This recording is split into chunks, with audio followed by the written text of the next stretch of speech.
योगी बाबा का एक्शन और उनकी पुलिस का सुपर एक्शन किस मोड पर है, ये आप लगातार देख रहे हैं अतीक अहमद और मुख्तार के मामले को लेकर। लेकिन अब अतीक और मुख्तार के बाद हाजी याकूब का नंबर लगने वाला है। जी हां, हाजी याकूब पर योगी बाबा की पुलिस बड़ा एक्शन लेने की तैयारी कर रही है। आपको बता दें, उत्तर प्रदेश के पूर्व मंत्री हाजी याकूब कुरैशी पर पुलिस और प्रशासन का शिकंजा कसता ही जा रहा है। मेरठ पुलिस ने हाजी याकूब कुरैशी की 31.70 करोड़ रुपए की संपत्ति कुर्क करने की पूरी तैयारी कर ली है। मीडिया रिपोर्ट्स के मुताबिक पुलिस के एक अधिकारी ने इसकी जानकारी दी है। वरिष्ठ पुलिस अधीक्षक रोहित सिंह सजवार ने बताया कि पुलिस ने पिछले साल थाना खरखौदा में मीट फैक्ट्री के भीतर अवैध रूप से मीट पैकेजिंग के मामले में मुकदमा दर्ज किया था। इस मामले में पुलिस ने कंपनी के निदेशक और सदस्यों के खिलाफ कार्रवाई की थी। पुलिस अधीक्षक रोहित सजवार ने कहा कि जांच के दौरान पूर्व मंत्री हाजी याकूब कुरैशी द्वारा अवैध कमाई से खरीदी गई करीब 31 करोड़ 70 लाख रुपए की संपत्ति का पता चला, जिसकी रिपोर्ट जिलाधिकारी को भेज दी गई है। सजवार ने यह भी बताया कि जिलाधिकारी ने कुरैशी की चल और अचल संपत्तियों की कुर्की की कार्रवाई का आदेश पारित कर दिया है, जिसके बाद अब जल्द ही हाजी याकूब कुरैशी के खिलाफ कुर्की की कार्रवाई की जाएगी। वहीं यह भी खबर सामने निकल कर आ रही है कि हाजी याकूब की जिन संपत्तियों को चिन्हित किया गया है उनमें जमीन और भवन दोनों शामिल हैं। पुलिस अधीक्षक ने बताया कि इसके हाथ ही उनमें 32 के करीब 2 पहिया और 4 पहिया वाहन है। सिर्फ इतना ही नहीं, याकूब कुरैशी और उनके परिजनों के नाम पर खरीदे गए 7 भवन भी शामिल हैं। थाना खरखौदा के अंतर्गत एक मुकदमा 2022 में पंजीकृत किया गया था, जिसमें कि एक मीट फैक्ट्री थी। उसमें बिना लाइसेंस लेकर जो घटिया स्तर का जो मांस है उसकी प्रोसेसिंग की जा रही थी। इस आधार पर एक मुकदमा पंजीकृत किया गया था,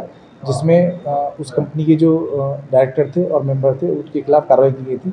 उसी के आधार पर एक गैंगस्टर एक्ट के तहत कार्रवाई की गई थी, जिसमें पूरी संपत्ति जो उस अवैध कृत्य से प्राप्त की गई थी उसका पता करते हुए पुलिस के द्वारा लगभग 31 करोड़ 70 लाख के आसपास की जो संपत्ति इस अवैध कार्य से अर्जित की गई है, उनकी जो रिपोर्ट है जिलाधिकारी के यहाँ भेजी गई थी, जिसमें जिलाधिकारी के आदेश के क्रम में उसमें जो संपत्तियां हैं और जो चल और अचल दोनों ही रूप में है उनकी कुर्की कार्रवाई का आदेश दिया गया, जिसमें कि जो सीओ पिथौर है उनको प्रशासक नियुक्त किया गया और कुर्की कार्रवाई इसमें पुलिस के द्वारा की जाएगी। सर, कितनी संपत्तियां हैं और किस किस रूप में है संपत्ति? इसमें जमीन के तौर पे संपत्तियां हैं, भवन के तौर पर हैं, साथ ही साथ 32 के आसपास इसमें वाहन भी हैं, जिसमें 2 पहिया और 4 पहिया वाहन शामिल है और इसमें कुल मिलाकर ये 31 करोड़ 70 लाख की संपत्ति है। कितनी आलीशान कोठियां हैं? इसमें लगभग 7 भवन ऐसे हैं जो इनके नाम पर, इनके परिवारजनों के नाम पर है, जो इसके तहत इसमें कुर्की कार्रवाई पुलिस के द्वारा की जाएगी। दरअसल ये पूरा मामला 31 मार्च 2022 का है, जब मेरठ पुलिस ने हाजी याकूब कुरैशी की फैक्ट्री पर छापा मारा था। इस दौरान याकूब, उनकी पत्नी संजिदा बेगम, बेटे फिरोज इमरान सहित 17 के खिलाफ नामजद रिपोर्ट दर्ज करवाई गई थी।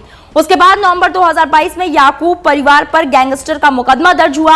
हाजी याकूब इन दिनों यूपी की सोनभद्र जेल में बंद है। उसकी जमानत याचिका पर सुनवाई होनी है। उसके दोनों बेटों इमरान और फिरोज को पहले ही जमानत मिल चुकी है। योगी बाबा के पुलिस के हाजी याकूब पर लिए गए एक्शन को लेकर आपकी क्या राय है, हमें कमेंट बॉक्स में जाकर जरूर बताएं। उत्तर प्रदेश में माफियाओं की हालत अब खराब होती जा रही है।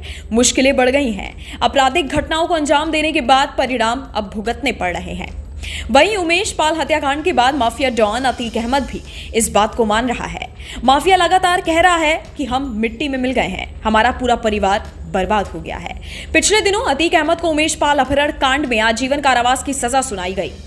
वहीं अतीक अहमद को अपने करीब 4.5 दशक के आपराधिक इतिहास में पहली बार कोर्ट से सजा झेलनी पड़ी। उसे किसी भी मामले में सजा सुनाई गई है। योगी सरकार ने कानून के तहत माफियाओं को सजा दिलाने पर लगातार काम किया। अब इस कड़ी में अगला नंबर मुख्तार अंसारी का बताया जा रहा है। भले ही शनिवार को गाजीपुर कोर्ट में और उनके भाई अफजाल अंसारी के खिलाफ सुनवाई ना हो, कृष्णानंद राय हत्याकांड में जिस प्रकार से योगी ने पैरवी की है, उससे माफिया डॉन मुख्तार अंसारी की भी मुश्किलें बढ़नी तय मानी जा रही है। बता दें कि उमेश पाल हत्याकांड के बाद विधानसभा में सबके सामने जिस तरह सीएम योगी आदित्यनाथ ने माफियाओं को मिट्टी में मिला देने की बात कही थी, उसको लेकर अब कार्यवाही आगे बढ़ रही है। जिस प्रयागराज में कभी अतीक के खौफ के कारण लोग उसे सलामी ठोकते थे, उसी शहर की सड़कों पर हाथ में हथकड़ी लगाए लोगों से चप्पल तो कभी बोतल से पिटते हुए अपने भाई अशरफ के साथ नजर आए। वहीं गाजीपुर कोर्ट में हाजिर होने पहुंचे बसपा सांसद अफजाल अंसारी की बात भी सामने आई। रिपोर्ट्स के मुताबिक उनसे सवाल पूछा कि कोर्ट में क्या हुआ, तो बसपा सांसद का जवाब था, गर्मी शांत रखिए। बता दें कि कृष्णानंद राय हत्याकांड में शनिवार को होने वाली सुनवाई टाल दी गई।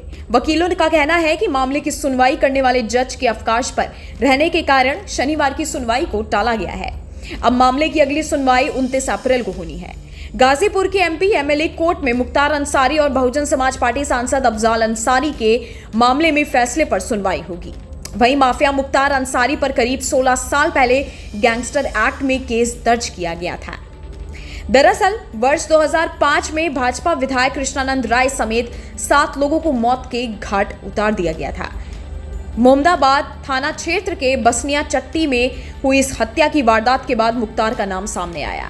वहीं वर्ष 2007 में गैंगस्टर एक्ट के तहत मुख्तार अंसारी, अफजाल अंसारी और एजाजुल हक पर मुकदमा दर्ज किया गया। खबरों में अब तक के लिए बस इतना ही। मिलते हैं फिर ऐसे ही बड़ी खबर के साथ। तब तक के लिए नमस्कार और देखते रहिए न्यूज़ जागरूक भारत।